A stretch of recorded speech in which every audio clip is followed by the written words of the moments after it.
Hello everyone, welcome to the curious minds. आज हम अपना न्यू चैप्टर नंबर 14 डिस्कस करेंगे। और इस चैप्टर में जिन टॉपिक्स को हम पढ़ेंगे वो है importance of water, uses of water, states of water, sources of water, water cycle, flood and drought, conservation of water, and some questions. So here we start. Water. Water is the most common thing on our planet Earth. It makes our Earth very special. Life के लिए water बहुत ज़्यादा ज़रूरी है, इसलिए हमारी earth पर water बहुत ज़्यादा अमाउंट में प्रेजेंट भी है। Almost 71% of our earth is covered with water. इसलिए हमारी अर्थ को ब्लू प्लैनेट भी कहा जाता है, क्योंकि हमारी अर्थ पर बहुत ज़्यादा अमाउंट में प्रेजेंट है water in the form of oceans. तो ये भी माना जाता था कि जो लाइफ की जो बिगिनिंग है वो सबसे पहले वाटर में ही हुई थी। इसलिए जो वाटर है ये हमारी अर्थ का सबसे बड़ा हैबिटेट है और बहुत सारे एनिमल्स और प्लांट्स इस वाटर में लिव करते हैं। पर क्या इस वाटर को हम ड्रिंक कर सकते हैं? एक्चुअली में नहीं, क्योंकि ये जो मोस्टली जो वाटर है ये ओशियंस में प्रेजेंट है और ये जो वाटर है ये सलाइन वाटर है। मतलब कि इस वाटर में बहुत ज़्यादा अमाउंट में सॉल्ट्स प्रेजेंट है जिसको हमारी बॉडी यूज़ नहीं कर सकती। इसलिए हम इस वाटर को यूज़ नहीं कर सकते ड्रिंकिंग के लिए। तो ऑलमोस्ट जितना भी जो हमारी अर्थ का वाटर है जिसका 97% है ये ओशियंस की फॉर्म में हमारी अर्थ पर प्रेजेंट है और ये सलाइन वाटर है। तो इसको हम यूज़ नहीं कर सकते। हम सिर्फ 3% वाटर को यूज़ कर सकते हैं जिसको हम फ्रेश वाटर कहते हैं। उसमें से भी 2% जो वाटर है वो ग्लेशियर्स या ग्राउंड वाटर में पैक्ड है, तो उसको भी हम यूज़ नहीं कर सकते। तो दोस्तों जो हमारी अर्थ है उसके टोटल वाटर का 2.5% जो फ्रेश वाटर है ये लॉक्ड है हमारे ग्लेशियर्स में और ग्राउंड वाटर में। इसका हम यूज़ नहीं कर सकते। तो हमारे लिए जो वाटर अवेलेबल है, मतलब कि पूरी अर्थ के वाटर का सिर्फ 1% वाटर ही हमारे लिए अवेलेबल है जिसको हम यूज़ कर सकते हैं। अब हमें वाटर की एक्चुअली में ज़रूरत क्यों होती है? तो दोस्तों जो हमारी बॉडी है वो ऑलमोस्ट 70% वाटर से फिल्ड अप होती है। अब जितना भी जो ट्रांसपोर्टेशन होता है हमारी बॉडी में वो वाटर के थ्रू होता है। जैसे कि बॉडी में फूड डाइजेस्ट होता है तो उसमें सलाइवा में भी वाटर प्रेजेंट होता है। और इसके अलावा जो हमारी जो ऑक्सीजन का जो ट्रैवल होता है हमारी बॉडी में ब्लड के थ्रू होता है, ब्लड में भी वाटर प्रेजेंट होता है। तो हमारी बॉडी के सभी ऑर्गन्स को वाटर की ज़रूरत होती है। वाटर हमारी बॉडी से बहुत ज़्यादा लूज़ भी होता रहता है। लूज़ कैसे होता है? तो जब हम सांस लेते हैं तो सांस के थ्रू भी वाटर के जो मॉलिक्यूल्स हैं हमारी बॉडी से लूज़ होते रहते हैं। और इसके अलावा स्वेटिंग में भी हमारी बॉडी से वाटर लूज़ होता है। इसके अलावा यूरिनेट में भी हमारी बॉडी से वाटर लूज़ होता है।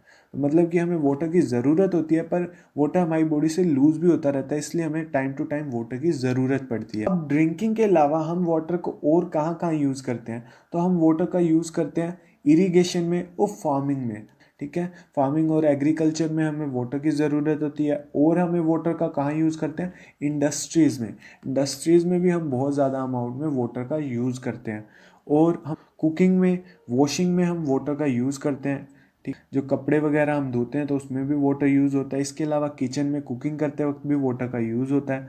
और क्लीनिंग में भी वाटर का बहुत यूज़ होता है। जैसे कि आप हाथ धोते हो तो आप वाटर से हाथ धोते हो। तो इसी तरीके से इसके अलावा गार्डनिंग में भी हम वाटर का यूज़ करते हैं। वाटर ओशियंस में प्रेजेंट है, वाटर एयर में प्रेजेंट है, इवन वाटर ग्लेशियर्स में भी प्रेजेंट है। तो मतलब कि जो वाटर है उसकी 3 फॉर्म्स में हमारी अर्थ पर वाटर प्रेजेंट है। एक तो है सॉलिड। सॉलिड फॉर्म वाटर की क्या है? आइस। आइस की फॉर्म में वाटर प्रेजेंट है। लिक्विड फॉर्म में वाटर सबसे ज़्यादा अमाउंट में प्रेजेंट है। इसके अलावा वाटर गैस फॉर्म में भी प्रेजेंट है in the form of water vapours. तो वाटर हमारी अर्थ पर 3 फॉर्म्स में प्रेजेंट है, सॉलिड, लिक्विड और गैस। मोस्टली सबसे ज़्यादा हम वाटर का लिक्विड फॉर्म में कंज्यूम करते हैं और लिक्विड फॉर्म में वाटर सबसे ज़्यादा प्रेजेंट भी है हमारी अर्थ पर। अब ये वाटर के एक्चुअली में सोर्सेज कौन कौन से हैं? तो वाटर के मेनली 2 तरह के सोर्सेज होते हैं। एक होता है सरफेस वाटर। ये वो वाटर होता है जो सीधा सरफेस के ऊपर प्रेजेंट होता है, जैसे कि रेन वाटर, सी वाटर, लेक्स, रिवर्स और पॉन्ड्स। इनमें क्या होता है? वाटर एक सरफेस के ऊपर प्रेजेंट होता है, जबकि जो ग्राउंड वाटर होता है उसमें अर्थ के अंदर वाटर प्रेजेंट होता है। तो उसके लिए हमें डिग करना पड़ता है, जैसे कि हैंडपम्प। हैंडपम्प में जो वाटर होता है वो अर्थ का वाटर होता है जिसको ग्राउंड वाटर कहते हैं। इसके अलावा ट्यूबवेल और डगवेल भी किसके एग्जाम्पल है? ग्राउंड वाटर के। तो मेनली वाटर के दो तरह के सोर्सेज होते हैं, सरफेस वाटर और ग्राउंड वाटर। सरफेस वाटर वो वाटर होता है जो सीधा सरफेस के ऊपर प्रेजेंट होता है। ग्राउंड वाटर जो हमारी अर्थ के अंदर प्रेजेंट होता है, जिसको हमें डिग करके निकालना पड़ता है। ये तो बात हुई सोर्सेज ऑफ वाटर की। दोस्तों, जब मैं छोटा था तो मुझे काफ़ी टाइम तक ऐसे लगता था कि ये जो रेन आती है ये गॉड सेंड करते हैं स्पेस से हमारी अर्थ के ऊपर। पर मुझे बाद में पता लगा कि ये जो रेन आ रही है ये एक्चुअली में जो रेन का वाटर है ये हमारी अर्थ का ही वाटर है। अर्थ का वाटर पहले एयर में जाता है और एयर से फिर रेन की फॉर्म में वो वाटर वापस अर्थ पे आता है, और इसी साइकिल को हम वाटर साइकिल कहते हैं। वाटर साइकिल में क्या होता है, जो हमारी अर्थ का वाटर है वो पहले एयर में जाएगा, फिर एयर से वो वाटर वापस रेन की फॉर्म में हमारी अर्थ पर आता है। इसको हम वाटर साइकिल कहते हैं। और ये वाटर साइकिल का प्रोसेस कैसे होता है? तो दोस्तों, जो सबसे पहले जो वाटर है ये इवेपोरेट होएगा। हमारी जो सरफेस पे जो वाटर प्रेजेंट है ये इवेपोरेट होता है और वेपर्स बनती है, मतलब वाटर वेपर्स बनती है और वो एयर में जाती है। और इवेपोरेशन और ट्रांसपिरेशन होता है प्लांट्स में, एक प्रोसेस होता है जिसमें वो क्या करते हैं, लीव्स के ऊपर वाटर को सिक्रीट करते हैं, फिर वो लीव्स से वाटर एयर में जाता है। तो ठीक है, इस प्रोसेस को हम इवेपोरेशन कहते हैं, और जो प्लांट्स में होता है उसको हम ट्रांसपिरेशन कहते हैं। अब इससे तो वाटर एयर में चला गया। अब एयर में जब वाटर है वो धीरे धीरे कूल होता है, तो वो जो वाटर की वेपर्स है वो वापस लिक्विड में कन्वर्ट होने लग जाती है। उस प्रोसेस को हम कंडेंसेशन कहते हैं। कंडेंसेशन में क्या होता है, वाटर की वेपर वाटर में कन्वर्ट होती है, और फिर वो वेपर वाटर में कन्वर्ट हो गई। अब उसके बाद उसका प्रेसिपिटेशन होगा, precipitation in the form of rain. क्या जो वाटर जो लिक्विड बन गया वो रेन की फॉर्म में हमारी अर्थ पर वापस आ जाएगा। इस पूरी साइकिल को हम वाटर साइकिल कहते हैं। सबसे पहले वाटर क्या हुआ, इवेपोरेट हुआ, वाटर की वाटर वेपर्स बनी और वो एयर में गई, क्लाउड्स बने उसके बाद उसका कंडेंसेशन हुआ, मतलब कि जो वाटर वेपर्स थी वो लिक्विड में कन्वर्ट हुई, और फिर प्रेसिपिटेशन, जो लिक्विड जो बना था वो रेन की फॉर्म में हमारी अर्थ पर वापस आ गया। इस पूरे प्रोसेस को हम वाटर साइकिल। अब अगर किसी जगह पर रेनफॉल बहुत ज़्यादा अमाउंट में हो रहा है या फिर किसी जगह पर रेनफॉल काफ़ी कम अमाउंट में हो रहा है, तो ये दोनों ही केस हमारे लिए बेनिफिशियल नहीं है। अगर रेनफॉल बहुत ज़्यादा होएगा तो वहाँ पर वाटर क्या हो जाएगा, बहुत ज़्यादा एक्सेस में हो जाएगा, और उस कंडीशन को हम फिर कहेंगे फ्लड। वहाँ पर फ्लड आ जाएगी। फ्लड का बेसिकली मतलब होता है ओवरफ्लो ऑफ वाटर का ओवरफ्लो हो जाना, वाटर बहुत ज़्यादा अमाउंट में हो जाना है। इसका मेनली रीज़न क्या होता है, या तो कोई रिवर है वो ओवरफ्लो कर जाती है, उसके कारण फ्लड आती है, या फिर कोई डैम ब्रेक करता है, या फिर स्नो काफ़ी ज़्यादा मेल्ट हो जाती है, या बहुत ज़्यादा रेनफॉल होता है तो उससे उस एरिया में फ्लड आ जाती है। ये तो हुआ एक्सेस ऑफ वाटर। अगर काफ़ी टाइम तक रेनफॉल नहीं आएगा तो वहाँ पर क्या कंडीशन हो जाएगी, वहाँ पे वाटर की बहुत ज़्यादा कमी हो जाएगी। उस कंडीशन को हम कहेंगे ड्राउट, क्योंकि वहाँ पर काफ़ी टाइम तक रेनफॉल नहीं हुआ, वहाँ पे वाटर की बहुत कमी हो गई है। तो उस कारण से क्या होगा, वहाँ का जो वाटर है, जो सोइल का जो वाटर है वो ड्राई अप हो जाएगा और वहाँ पर फूड की काफ़ी कमी हो जाएगी। तो उस सिचुएशन को हम बोलते हैं फेमीन। फेमीन में क्या होता है कि फूड की काफ़ी कमी हो जाती है एक जगह में काफ़ी लंबे समय तक। ये तो बात की हमने फ्लड और ड्राउट की। अब दोस्तों, अब आज के टाइम में हम बहुत ज़्यादा डिफोरेस्टेशन करे जा रहे हैं, मतलब कि ट्रीज़ और फॉरेस्ट को बहुत ज़्यादा अमाउंट में कट करे जा रहे हैं। इसके अलावा वाटर को हम बहुत ज़्यादा पोल्यूट कर रहे हैं। इंडस्ट्रीज़ के वेस्ट को हम वाटर में डंप कर देते हैं, जिससे वाटर बहुत ज़्यादा हार्मफुल होता जा रहा है। इसके अलावा हम बहुत ज़्यादा वाटर को यूज़ करे जा रहे हैं, अनइवन वाटर की वेस्टेज कर रहे हैं। इसके कारण एज अ रिज़ल्ट हमें क्या फेस करना पड़ रहा है, हमें बहुत ज़्यादा वाटर की शॉर्टेज फेस करनी पड़ रही है। और इस शॉर्टेज को हम कैसे रिकवर कर सकते हैं वाटर की, इसके लिए हमें वाटर को कंजर्व करने की ज़रूरत है। और हम वाटर को कंजर्व कर सकते हैं डैम्स बनाकर, जिसमें हम वाटर को स्टोर कर सकते हैं। इसके अलावा वेस्टेज को कम से कम करके हम वाटर की वेस्टेज को कम कर सकते हैं। और हम क्या कर सकते हैं, हम रेन के वाटर को हम कंजर्व कर सकते हैं। रेन के वाटर को हम पॉन्ड्स बनाकर कंजर्व कर सकते हैं। वाटर को रेन वाटर हार्वेस्टिंग से भी कंजर्व कर सकते हैं। रेन वाटर हार्वेस्टिंग में हम क्या करते हैं, हम रेन के वाटर को स्टोर करके रखते हैं, फिर हम उसको बाद में यूज़ करते हैं। तो इस प्रोसेस को रेन वाटर हार्वेस्टिंग कहा जाता है। इस प्रोसेस में क्या होता है कि रूफ्स को कुछ इस तरीके से बनाया जाता है कि वो रेन के वाटर को वो कलेक्ट कर सके।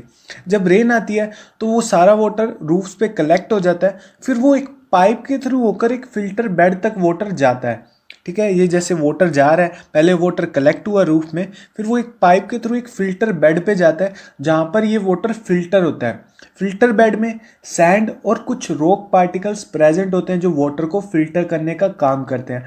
अब वाटर यहाँ पर आया, उसके बाद वहाँ पर सैंड और कुछ रॉक्स प्रेजेंट है जो वाटर को फिल्टर करेंगे, और वाटर फिल्टर होने के बाद एक वेल में जाता है जहाँ पर हम वाटर को स्टोर कर लेते हैं, ताकि जब हमें वाटर की ज़रूरत हो तब हम उस वेल से वाटर को यूज़ कर सकें। इस पूरे प्रोसेस को रेन वाटर हार्वेस्टिंग कहा जाता है। तो इससे हम वाटर की जो कमी हो रही है उसको हम रिकवर कर सकते हैं। इस प्रोसेस में क्या होता है, पहले रूफ पे वाटर स्टोर किया जाता है, उसके बाद उस वाटर को हम फिल्टर करते हैं, और फिल्टर करने के बाद उसको स्टोर करते हैं, फिर हम उसको बाद में यूज़ करते हैं। इस प्रोसेस को रेन वाटर हार्वेस्टिंग कहा जाता है। डेफिनेशन के बारे में बात करें तो ये क्या है, ये process of collecting of rain water from surfaces on which rain fall, मतलब कि जिस सरफेस पे रेन फॉल कर रही है वहाँ से उस वाटर को अगर हम कलेक्ट कर लेते हैं तो उसको रेन वाटर हार्वेस्टिंग कहा जाता है। फिर हम उसको फिल्टर करते हैं और स्टोर करके रखते हैं, जिससे हम उसको बाद में यूज़ कर सकें उस वाटर को। इससे जो हमारी जो वाटर की कमी हो रही है वो बैक टू नॉर्मल आ सकती है अगर हम इसको ज़्यादा से ज़्यादा यूज़ करें, ठीक है। और जो वाटर की कमी हो रही है वो भी रिकवर हो सकती है। ये बात हुई रेन वाटर हार्वेस्टिंग की। अब यहाँ पर हमारा चैप्टर होता है कंप्लीट। अब बारी है क्यूरियस क्वेश्चन की। तो दोस्तों आज का जो क्यूरियस क्वेश्चन है, जैसा कि आपको पता है हमारी अर्थ पर बहुत ज़्यादा अमाउंट में ओशियंस प्रेजेंट है, पर ओशियन का जो वाटर है वो सॉल्टी है। अब ओशियंस में इतना सारा सॉल्ट आया कहाँ से? इसका अगर रीज़न आपको पता है तो जल्दी से कमेंट करें। अगर इसका रीज़न आपको नहीं पता तो आप हमारी क्यूरियस फैक्ट क्वेश्चन की सीरीज़ को भी देख सकते हैं ऐसी ही कुछ इंटरेस्टिंग फैक्ट के लिए। अब बारी है कुछ क्वेश्चंस की। तो क्वेश्चन नंबर 1 है, what do you mean by portable water? Portable water क्या होता है? पोर्टेबल वाटर को हम ड्रिंकिंग वाटर भी कह सकते हैं, मतलब जो वाटर को हम ड्रिंक कर सकते हैं उसको हम पोर्टेबल वाटर कहते हैं। इसके अलावा क्वेश्चन सेकंड है, name the sources of water. तो हमने वाटर के सोर्सेज के बारे में पढ़ा था। हमने दो तरह के सोर्सेज पढ़े थे, सरफेस वाटर और ग्राउंड वाटर। सरफेस वाटर में हमने सी, रिवर, लेक, पॉन्ड इनके बारे में पढ़ा था, और ग्राउंड वाटर में हमने पढ़ा था ट्यूबवेल, वेल और हैंडपंप, इनके बारे में पढ़ा था। ये कुछ सोर्सेज है वाटर के। इवेपोरेशन और ट्रांसपिरेशन, जो अर्थ का जो वाटर है सरफेस से वो इवेपोरेट होके एयर में जाता है उसको हम इवेपोरेशन कहते हैं। उसके बाद वो वाटर वेपर वो जब वाटर में कन्वर्ट होती है तो उसको हम ट्रांसपिरेशन कहते हैं। क्वेश्चन नंबर 4 है, how will you show the presence of water in the air? हम प्रेजेंस ऑफ वाटर का कैसे पता लगा सकते हैं कि एयर में वाटर प्रेजेंट है या नहीं है? तो जब हम काफ़ी ठंडे पानी की बोतल को जब हम बाहर रखते हैं तो आपने देखा होगा कुछ देर बाद क्या होता है, वाटर बोतल की सरफेस पे बबल्स से वाटर ड्रॉपलेट्स देखने को मिलती है। ऐसा क्यों होता है? वो वाटर बोतल का वाटर नहीं होता, वो एक्चुअली में हमारे जो इन्वायरमेंट में जो वाटर वेपर प्रेजेंट है वो उस जब सरफेस पे टकराती है तो वो वाटर ड्रॉपलेट्स में कन्वर्ट हो जाती है। तो इससे हम पता लगा सकते हैं कि हमारी जो एयर है उसमें भी वाटर प्रेजेंट होता है। अब क्वेश्चन नंबर 5 है, what are the major losses due to flood? Flood के कारण क्या लॉसेस होते हैं? फ्लड के कारण सोइल इरोजन होता है, फ्लड के कारण प्लांट्स को काफ़ी नुकसान होता है, फ्लड के कारण लाइफ को काफ़ी नुकसान होता है। और हाउ क्लाउड्स फॉर्म, क्लाउड्स कैसे फॉर्म होते हैं? तो जब वाटर वेपर्स जब एयर में जाती है तो वो क्या करते हैं, क्लाउड्स को फॉर्म करते हैं। तो जब इवेपोरेशन होके जो वाटर वेपर्स जो एयर में गई है वो क्लाउड को फॉर्म करते हैं, फिर क्लाउड से क्या होता है, कंडेंसेशन होता है, मतलब कि वाटर वेपर लिक्विड में कन्वर्ट होती है। ठीक है, यहाँ पर ये तो हो गए हमारे क्वेश्चंस।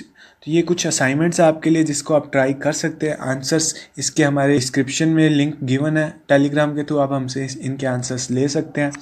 यहाँ पर हमारा चैप्टर होता है कंप्लीट। आशा करता हूँ आपको वीडियो अच्छी लगी होगी। प्लीज़ इस वीडियो को लाइक करें और ज़्यादा से ज़्यादा शेयर करें, और इस सीरीज़ से रिलेटेड अपना फीडबैक ज़रूर दें। Thank you very much.